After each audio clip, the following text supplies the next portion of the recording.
Welcome to the Jaren Jarvis channel. I am Jaren Jarvis. Today, I would like to introduce to you the anechoic chamber. I signed up for the experiment because I needed all the extra money I could get. I had recently found out about a health issue that would cost a lot of money, and as a college student I really didn't have many options. Luckily the psych department was offering $100 for every 10 minutes of the experiment. The flyer explained that there would be no pain applied to the participant. In fact, the participant would be alone in a room untouched or even talked to by researchers. The participant could earn as much money as they wanted as long as they stayed in the room. I figured it was some sort of isolation experiment. I knew I'd do well, considering I was almost always alone. I had a plan. I would spend the morning eating and drinking very little, so I wouldn't need to use the bathroom. I'd pack a bag with some light snacks and water. I know that isolation is very difficult, but I wanted to earn as much money as possible. I got to the address and was taken to an intake room. My brother texted me something but I ignored it. A doctor sat across from me. At least I assumed she was a doctor, by her white coat. "Hello Samantha," she said, devoid of emotion. Her hair was piled on her head in a messy bun. "Sam. You can call me Sam." I felt awkward sitting here with her. She didn't look at me, just at her clipboard. "I detest nicknames," she responded. I swallowed. She continued, "I will need you to sign this consent form. It frees us from any liability related to the experiment." She passed a piece of paper to me, still not looking up. I skimmed the sheet. "What's an anechoic chamber?" She clicked her tongue. "That is the room you will be staying in." "Yeah, but what is it?" Her eyes flicked to me, giving off a strong sense of annoyance. An anechoic chamber is a room that has been completely soundproofed. The room absorbs any sound inside the chamber, so it is wholly silent. So it's just a quiet room. Good. I worried it would be like a torture chamber. I laughed a little. Surprisingly, she gave me a smile. "Don't worry, Samantha. Nothing will touch you inside the room. You will be completely alone." She snatched my signed consent form and stood up. "Now it's time. Follow me." I walked behind her as she navigated the building. We went down 3 flights of stairs. The bottom floor, which must be the basement, was a bit of a maze to get through. Finally we come across a hall with 3 doors on either side. The doors had large wheels on them like a submarine door. The doctor began opening the very last door, turning the wheel with great effort. The inside of the room was odd. It was covered in panels that looked like cardboard.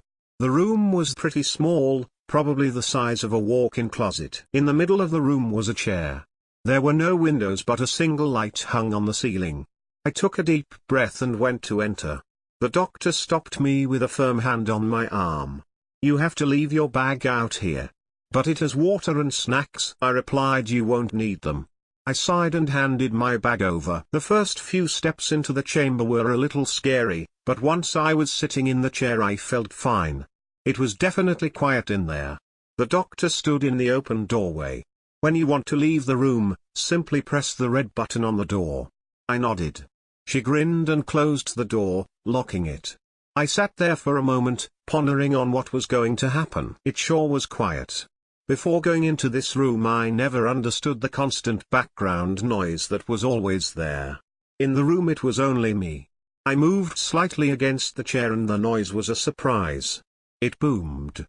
I laughed at my own shock and I swear I had never laughed louder. It came out of my mouth like a trumpet and instantly disappeared into the walls. I sat for what felt like forever. I started to hear the sounds of my body. It started with my breath. That sound was familiar, but I had never heard it so loud. Then my stomach began to rumble. Drums inside my abdomen. I raised my arm and I swear I heard my bones shifting against the joints. It sounded like a door hinge. The noise began to disturb me. I couldn't believe how loud I was. Did I always make this much sound? I was just sitting. The clamor was unstoppable. I closed my eyes, trying to stay calm. I focused on the most comforting sound, my breathing. In and out. In and out. But suddenly my skin began to hum. It sounded like the buzz of a bug zapper. I tried my hardest to tune it out, but the buzzing just got louder. Soon all of my organs were screaming. I could hear my heart panging inside my chest.